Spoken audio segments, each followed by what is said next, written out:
ini kan bisnis itu kayak ini ya, currency termahal tuh trust itu ya. Dan kayak mungkin developer di Indonesia nggak terlalu seterkenal developer lain gitu di luar sana gitu. Apalagi kita targetnya pasarnya luar.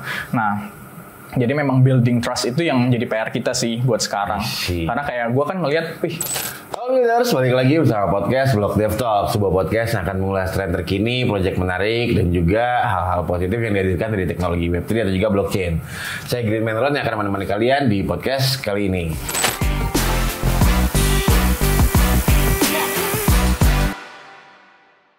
Nah, kali ini kita kedatangan tamu yang luar biasa nih, seorang co-founder dari Nava Labs, yaitu Jonas Sunandar.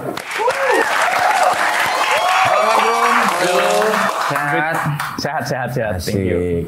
Jadi sebelum kita ngobrol banyak nih ya, boleh sih sharing gitu background dirimu awalnya dari mana ke teman-teman builders? Oh iya, mungkin sebelumnya thank you banget nih buat Blog Dev udah ngundang gue Jonas dari Nava Labs, yang gue co-founder di Nava Labs. Jadi Nava Labs ya kayak Web3 agency, development agency. Ya kita ngebantu crypto founders buat ngebikin produk mereka dalam waktu 4 minggu doang gitu. Wow, 4 minggu? Yes, jadi kita emang fokus ke rapid development karena ya itu ya pace di crypto kan cepet banget ya. Nah, jadi kita mau nyocokin nih produknya mereka supaya consumer ready di dalam 4 minggu gitu. Dalam 4 minggu? Yes, kalau background gue sendiri emang teknis sih. Jadi dari BINUS itu gue computer science. Jadi dulu juga pernah jadi developer di perusahaan farmer gitu deh. Gitu, blockchain farmer gitu kan. Untuk membantu farmers. Terus juga pernah jadi Solidity Educator di Emurgo. Iya, dan juga ada side job juga sih kayak jadi white hat gitu. Jadi ngebantu orang-orang yang kena hack, jadi compromise accounts. Dan mereka kayak misalkan bocor ya private key atau seed-nya, nah itu kita bantu buat retrieve yang masih ada lah. Duit yang masih berarti ada. Kayak ada jasa-jasanya kayak gitu. Yes, betul. Berarti kalau orang lupa seed phrase gitu, gue punya Bitcoin sekian banyak gitu, orang-orang suka ada tuh. Itu bisa di-retrieve. Kayak gitu sih. Gitu. Tapi lebih ke arah kayak misalkan dia kena hack nih, kan habis tuh langsung uangnya. Tapi ternyata misalkan masih dia nge-stake di misalkan agent layer atau di ya protokol-protokol yang masih bisa kita ambil, ya kita bantu gitu. Jadi kayak emang masih sisa gitu. Kalau udah keluar nih apa namanya gitu ya, udah pakai cash out asetnya, ya kita udah nggak bisa ngapa-ngapain gitu. Berarti selama masih ada on chain itu masih ada possibility bisa balik tuh. Betul. Tapi ya di account itu gitu ya, gitu sih. Di account itu selama nggak pindah dari si walletnya itu. Betul. Berarti kalau udah pindah wallet udah nggak bisa tuh. Udah nggak bisa. Kalau nggak gue nge-hack Vitalik aja ya. Vitalik aja gue hack gitu. Tajir gue. Banyak yang ngeliat. Iya betul kelihatan. Tapi ya itu. Nah, berarti dari mana basicmu sebelumnya dari IT sudah lebih ke teknis. Binusnya binus mana sih? Binus di Kemanggisan. Anggrek. Nah, masuk ke dunia blockchain tuh udah berapa lama? Oke, gue emang mulainya dari 2017 sih. Jadi waktu dulu emang pengen tajir kan, cepet tajir. Nah, jadi gue nyobain banyak sarana investasi kayak P2P, terus saham. Ya gue akhirnya nyangkutnya di kripto. Karena emang kripto waktu dulu sih Bitcoin ya, lagi oke-okenya. Bitcoin gue lihat, oke nih desentralisasi dan juga transparansi. Ya itu sih yang bikin emang nyemplung tuh, udah langsung all in, udah nggak balik lagi ke Web2 lah gitu. Jadi emang dari dulu udah fokusnya ke sana. Udah fokusnya ke sana. Berarti masuknya pun juga memang ya udah sekalian tradingnya juga, investasinya juga, dan find out dengan teknologinya. Betul, karena kan emang backgroundnya teknis kan, jadi kayak sekalian gue ngulik nih, kok bisa ya Bitcoin itu agama ya gitu kan. Kayak, kenapa bisa seorang tuh sepercaya itu gitu kan. Jadi kulik lah, ternyata belakangnya blockchain, terus ada apa itu langsung kulik semua gitu. Tapi berarti sekarang buat lo udah jadi agama baru? Udah jadi agama. Karena gue udah all in ya dari 2017 kan, udah sama sekali udah nggak lihat sih kayak Web2 belum kesana gitu. Berarti berarti journey-nya dirimu percaya gitu ya, percaya dengan the teknologi berarti kan, teknologi segala macam. Itu gimana sih, kayak mungkin apakah ketemu nggak percayanya dulu kah, apa ketemu skeptisnya dulu, atau memang oh ya udah dengan mungkin baca white paper Bitcoinnya gitu kan, and then oh ya udah lu ngulik, and then ya udah mudah percaya gitu. Langsung percaya sih kalau gue ya. Karena mungkin kayak udah ngulik gitu ya, jadi kayak ngelihat komunitasnya kayak gimana, terus apa namanya ya secara teknis itu bener nggak sih yang dibilang oh ya halving, terus apa segala macam tuh ya dikulik dalam lah. Terus ya dari situ udah langsung percaya, terus ya makanya ngelihat ke yang kripto lain kayak Ethereum terus dan kawan-kawannya lah gitu. Oke, nah one of the most gitu ya menurut lu yang bikin ini the teknologi memang legit gitu apa sih? Gua rasa sih lebih ke arah kayak datanya itu tersebar sih, itu dulu lah menurut gua tersebar, dan jadi kan itu membuat orang tuh lebih transparan ya. Karena kan kalau kemarin kan maksudnya di Indonesia kan nggak terlalu transparan ya untuk banyak data lah kita udah kita tahu lah apa itu. Nah, jadi semua data tuh emang dipegang sama satu orang atau satu pihak gitu. Nah, jadi kayak pas gue lihat oh iya semua orang bisa bisa kontribut juga di dalam ekosistem, terus kayak mereka juga lebih open dan juga global gitu ya marketnya. Jadi kayak kayaknya dengan adanya transparansi ini pasti jadi sesuatu sih menurut gua, karena bisa jadi kayak suatu step gitu untuk sesuatu yang lebih baik lah intinya. Itu sih yang gue percaya ya, karena transparansinya itu. Berarti awal the biggest poin utamanya adalah dari sisi transparansinya, betul. Lalu datanya terdesentralisasi gitu ya dari basicnya. Nah, tadi dirimu ada mention 4 minggu doang nih bantu sama Navalabs. Navalabs itu apa sih? Jadi Navalabs ya Web3 agency, development agency. Jadi kayak kita yang ngebantu create dari idea menjadi customer product dalam waktu 4 minggu. Nah 4 minggu di sini ya kita hektik banget lah ya. Kayak itu berdarah-darah lah gitu. Karena kayak ya pasti harus di-push terus kan. Karena kita kan juga kayak custom banget nih produknya. Jadi contohnya, klien tuh maunya misalkan produk DeFi, terus ngegabungin biasanya sih, karena kan harus menjadi sesuatu yang baru kan, nggak bisa kayak kita cuma nge-fork terus udah gitu. Nah jadi misalkan kemarin kita bikin MakerDAO ditambah Lido ditambah sama Camelot DEX. Nah jadi kita se-custom itu. Nah jadi dari situ ya kita jadi mempelajarin semua protokol-protokol itu, kita jadiin satu. Terus yaitu diaudit juga ya pasti ya supaya tetap aman gitu kan.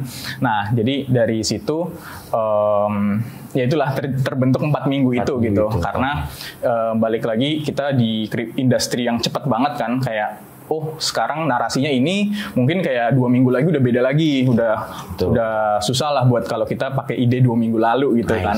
Nah jadi kita mau coba ngebantu para crypto founders supaya memang punya product market fit juga sih gitu. Berarti konteksnya nggak harusnya nggak cuman orang yang baru mau bikin ya, anggap dia udah punya project nih, lalu dia butuh mau remake lah, revamp atau apa segala macam, itu pun juga bisa.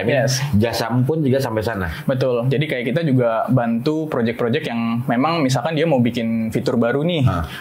Tapi biasanya kan nggak ada developernya ya. Karena memang industrinya itu cepet banget, kayak tiba-tiba mau integrate sama protokol baru gitu. Nah, itu biasanya kita juga jadi kontraktor gitulah di satu perusahaan supaya yang ngebantu mereka nge-expand fiturnya mereka gitu. Tapi kalau dari marketnya sendiri lebih fokus di Indo atau memang globally? Kalau Navalabs sendiri memang kita fokusnya ke market global sih. Kebetulan karena memang opportunity-nya juga dapatnya dari luar, puji Tuhannya. Tapi juga kita ada juga sih klien dari Indonesia juga. Dan tapi mereka pun sebetulnya expand-nya ke global juga gitu. Jadi memang target pasarnya memang global gitu. Tapi kebetulan dia di Indonesia. Nah dirimu kan the one yang creating Navalabs gitu. Nah bikin Navalabs itu sebenarnya basic on apa sih? Apakah memang karena ada isu kah, lalu dirimu creating the solution basicnya tuh atau gimana? Jadi agak unik sih. Jadi kemarin itu dulu gue ketemu sama co-founder gue 2 orang, namanya Erwin sama Akram. Shout out buat mereka ya. Jadi gue ngeliat tuh mereka dari hard skill, technical skill itu bagus banget. Tapi memang belum ada wadahnya gitu. Jadi misalkan mau explore, let's say misalkan MEV ya waktu dulu. Jadi tapi tuh nggak ada teman ngobrolnya gitu. Nah jadi kayak gue ngeliat, dulu kan gue tahun 2018-2019 kan kayak susah nih nyari mentor gitu ya. Kayak gue mau ngomong teknis sedikit itu kayak nggak terlalu banyak lah orang yang bisa satu pandangan gitu kan. Nah, tapi ketika ketemu mereka, oh iya ternyata kita cukup cocok nih gitu. Dan kayak tapi nggak ada satu wadah gitu. Nah, makanya Nafa Labs itu sebetulnya awalnya dibentuk itu emang buat wadah kita kayak kuliah bareng gitulah. Jadi saling sharing, saling iya kita ngulik nih ketemu apa. Nah, tapi memang awal banget itu kita fokus ke MEV waktu dulu. Maximum extractable value. Jadi kayak contohnya sesimpel arbitrage gitu ya. Oke, di Indodax harganya segini, Bitcoin, terus di Binance harganya segini, ya kita coba arbitragein gitu kan. Tapi ini lebih ke arah on-chain ya. Jadi semua transaction di on-chain itu sebetulnya bisa ada kemungkinan potensi di MEV-kan lah gitu. Jadi dulu pas pertama kali Nafa Labs dibikin, kita fokusnya ke situ dulu. Terus kita ada 2 tahun laluan ya gitu. Jadi kita udah ngelihat MEV dari sekitar 3 tahun sih awalnya karena dulu gue sempet satu company juga sama mereka. Terus iya, kayaknya seru nih kalau kita fokusin gitu kan. Gitu. Tapi ternyata Luna Crash, terus Celsius, FTX, wah itu langsung bubar lah semuanya. Karena sesusah itu gitu kan buat dapetin opportunity gitu sih. Jadi kira-kira Nafa Labs awalnya dari sana. Oke, udah berapa lama berarti? Kalau dirimu tadi dimention awalnya 3 tahun lalu berarti? Udah lumayan lama dong? Sekitar harusnya kalau Nafa Labs kebentuk officialnya itu sekitar 2,5 tahunan lalu lah. Oke, official. 2022-an gitu, awal 2022. Ketika dirimu creating di Nafa Labs berarti bootstrap bareng sama teman-teman kah bertiga ini atau memang startnya udah kita cari funding dulu kah dirimu atau gimana? Kebetulan sih ya emang gue yang self fund sendiri di Nafa Labs karena ya gue percayalah bahwa kayak potensi dari kita tuh bisa jadi sesuatu lah gitu. Jadi memang kita self fund, terus dari situ baru sustain. Jadi kita belum ada investor sih. Jadi kalau ada yang mau invest, jadi kalau saat itu belum ada. Memang open ya? Open. Tapi ya kita emang mau fokusnya nggak bukan ke investasinya sih. Karena kan maksudnya kayak kita pengen healthy ya company-nya, nggak mau kayak kita benar-benar bergantung sama investment gitu kan. Itu sih. Jadi ya syukurnya kita survive bear market nih kemarin, berdarah-darah juga. Tapi ya itu sih. Jadi memang mau fokusnya ke arah stable revenue. Gitu. Oke, menarik. Nah, berarti si kalian bertiga ini di luar dari Nafa Labs punya another stable job kah gitu yang rutin atau cuman fokus di Nafa Labs nya? Kita udah fokus sih dari 2 tahun lalu. Semuanya udah fokus. Kita udah ber-9 sekarang. Sebetulnya awalnya ber-5 co-founder, tapi ada satu yang harus ngurusin bisnisnya dia. Jadi kita cuma fokus ber-4. Gitu berarti the founder jadi total di Nafa Labs sudah ber-4. Berarti kalau ber-9, 5-nya lagi ini berarti tim nih. Betul, tim. Gitu. Nah, tim ini kalian hiring itu freelance kah atau memang on the spot memang udah jadi karyawan? Berarti kalau dari 5, 3 full time, 2 freelance. 3 full time. Oke, menarik. I mean, in your age gitu ya kalian. Masih muda lah ya? Ya lumayan lah. Ya masih 20-an bener lah ya? 20-an. Oke. You guys udah creating suatu company, lalu udah hiring people kan?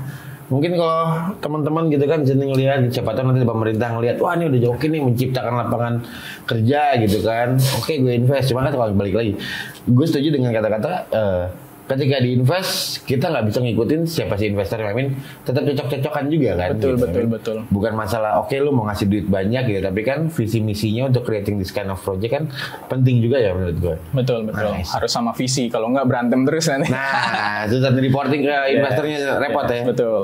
Nah, kalau dari roadmap sampai saat ini berarti udah 2 tahun lebih. Apa sih gitu yang dikejarnya sama si Nafa Labs, goals-nya atau whatever gitu?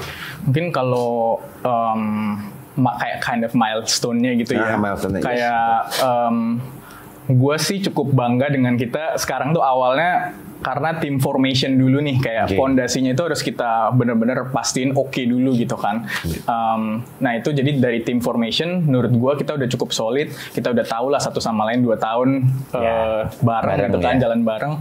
Nah itu menurut gue milestone pertama gitu, dimana kita punya satu tim yang sama-sama satu visi, sama-sama punya kemauan juga dan passion di blockchain.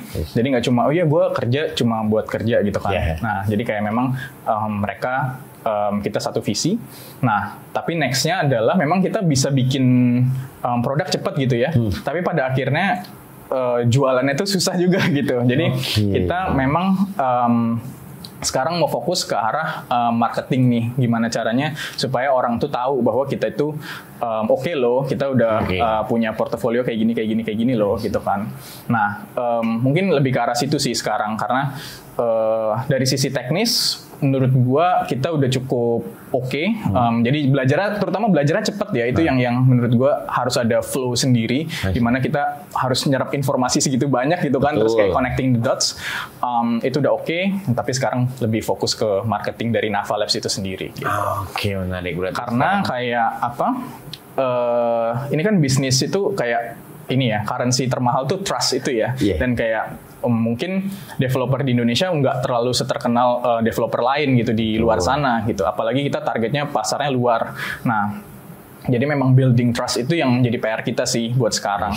Karena kayak gue kan ngelihat, Malaysia itu sekarang udah bikin banyak banget produk yang bisa dibilang udah market fit ya di dunia kripto. Kayak contohnya Etherscan, terus Pendle, terus yang terakhir itu Virtuals ya, yang AI agent tapi di pump fund buat AI agent. Nah itu baru banget pagi ini itu nyentuh unicorn, dan ya itu di situ kayak gue agak-agak sebel gitu loh, kayak kok harusnya negara tetangga gitu ya negara tetangga kenapa kita belum ada gitu yang bisa sampai ke level itu gitu kan. Nah itu sih sebetulnya yang 0 ke 1-nya menurut gue yang jadi PR kita juga gitu kan. Gimana caranya biar orang tuh percaya bahwa developer Indo itu oke gitu kan. I see. Nah berarti dari ketika dirimu creating Nafa Labs dari 2 tahun segala macam, apa aja sih kalau kita ngomongin Porto gitu ya, yang udah Nafa Labs raih apa aja sih? Puji Tuhan kita udah ada menang beberapa awards di hackathon. Jadi kita karena kan mau fokusnya ke kasih tahu bahwa kita tuh oke gitu kan. Nah jadi kemarin ada kita ke ETH Bangkok, kita menang di kategorinya Circle atau USDC buat CCTP untuk interoperability-nya. Terus waktu dulu ada ETH Online itu kita menang di ApeCoin sama Chainlink ya waktu itu untuk interoperability juga. Nah jadi itu, terus kliennya kita juga ada dari artisnya Marvel terakhir, sama ada juga salah satu one of the biggest e-sport itu Bigetron, kita juga ada partnership sama mereka.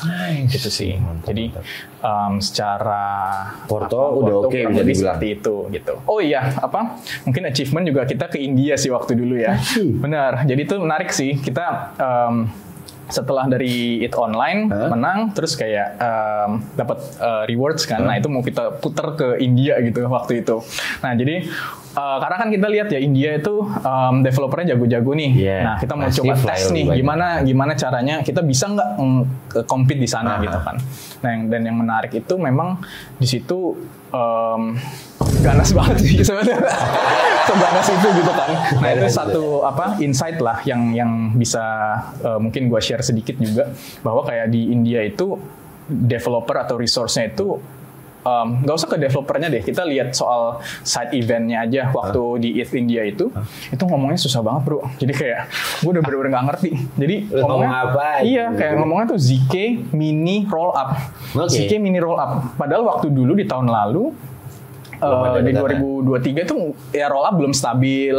Terus habis itu ZK juga masih kayak hilang-hilangan lah. Ya ada terus enggak, ya ada terus enggak. Tapi di situ tuh kayak mereka dev semua, dan yang datang tuh jadi ngomongnya teknis banget, kayak architecture kita kayak gimana. Terus habis itu bahasa yang kita pakai, gimana cara kita scaling.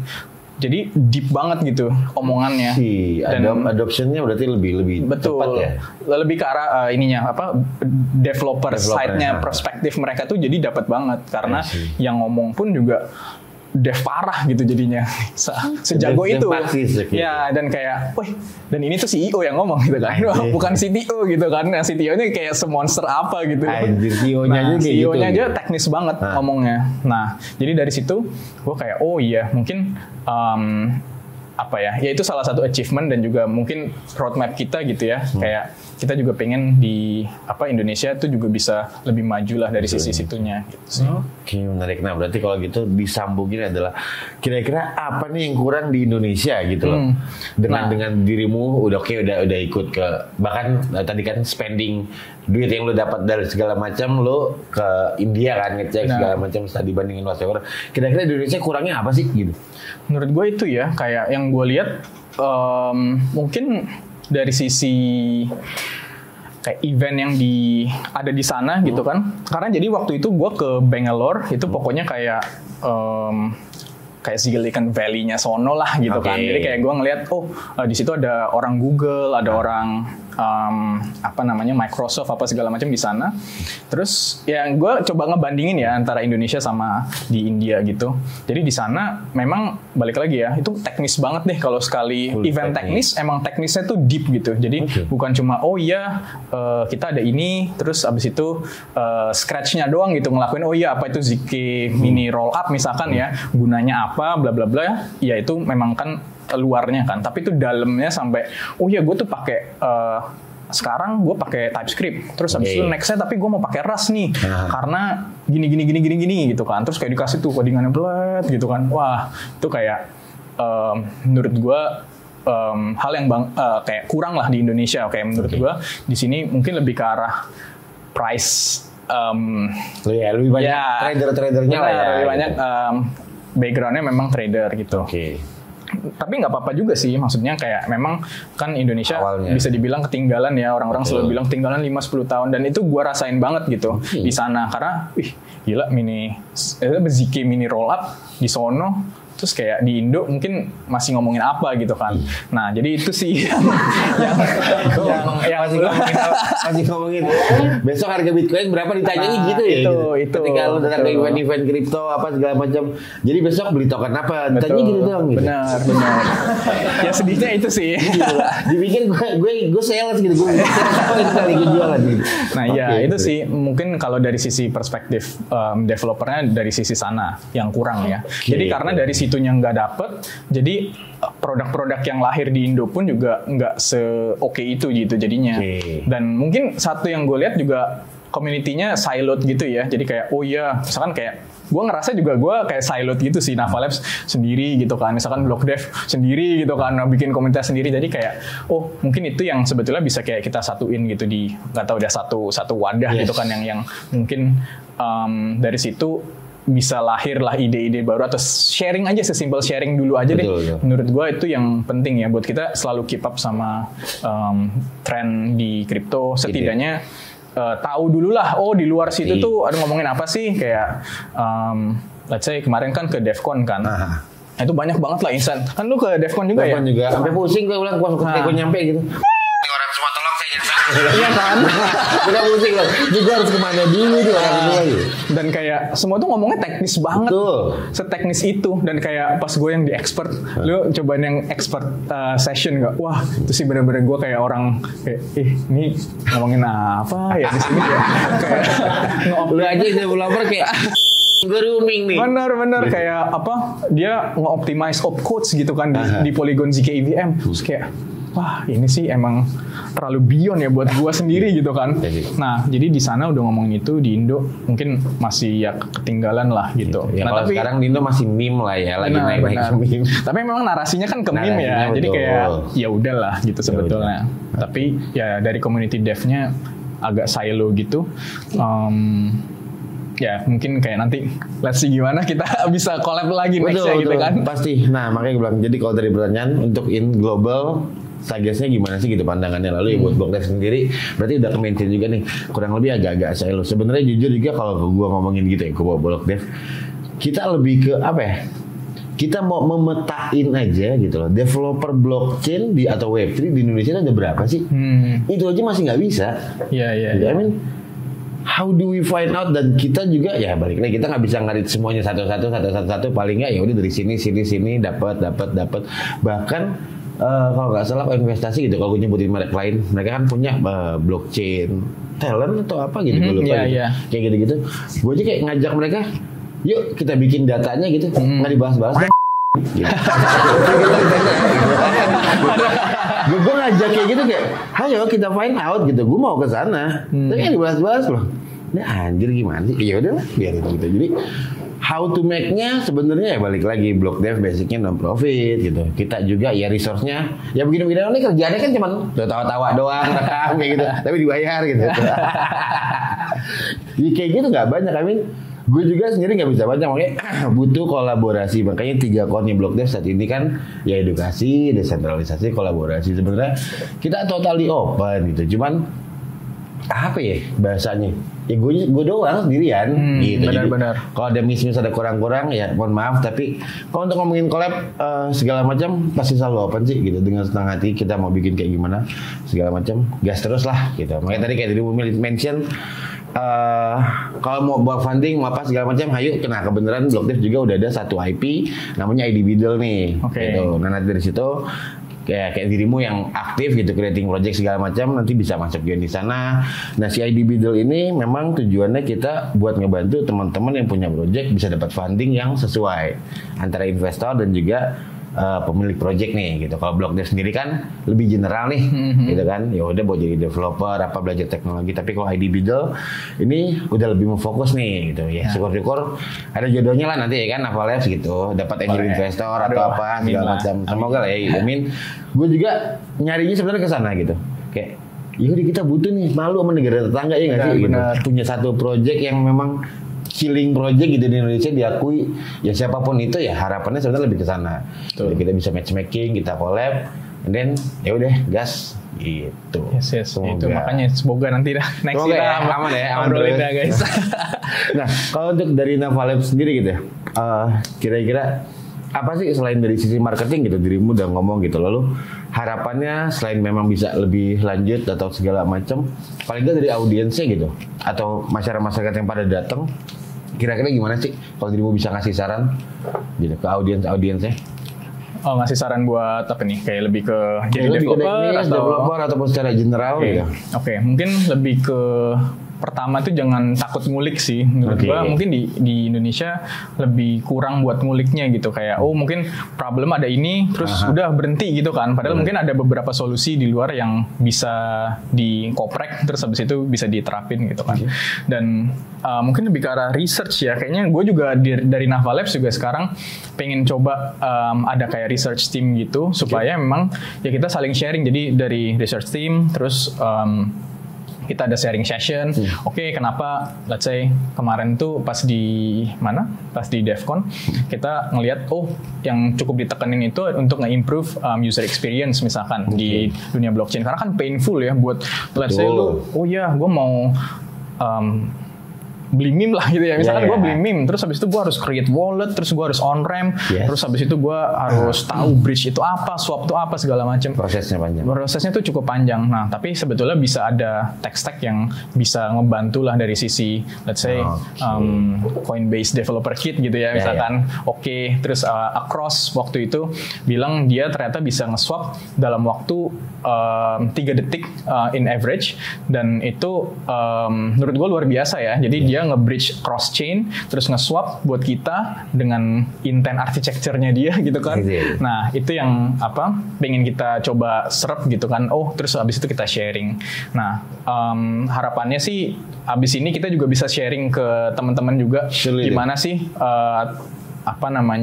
ternyata kripto nggak cuma soal harga doang gitu ya.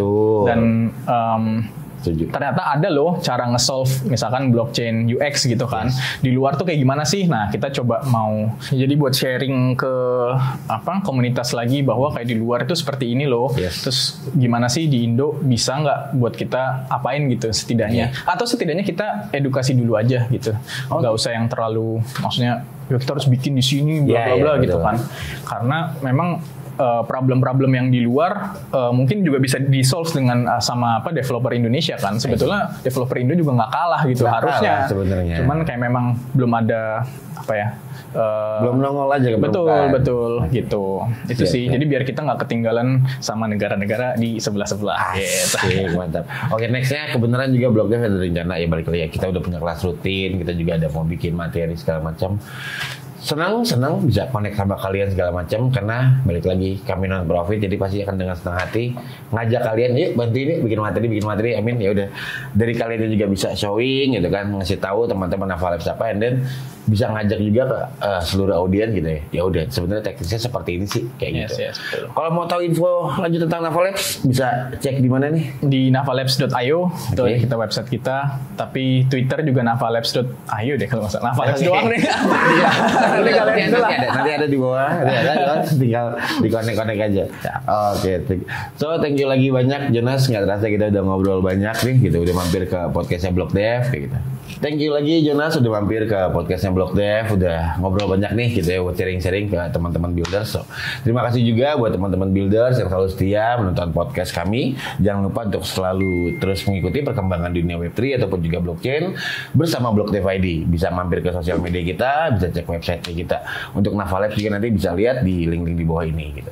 Nah jangan lupa buat teman-teman yang memang aktif bikin project gitu ya, as in builders gitu. Kita juga ada nih kebenaran dari Blog Dev itu udah ada ID Biddle. Nah, ID Biddle ini konteksnya masih close public, masih close group buat teman-teman yang memang aktif. Nanti info lebih lanjut bisa dicek juga di websitenya Blog Dev tuh. So sekali lagi mari kita belajar bersama untuk turut serta dalam perkembangan dunia Web3 ataupun juga blockchain. Saya Green Menron, saya Jonas. See you again builders. Bye. Terima kasih Abang Gu. Terima kasih. Mantap.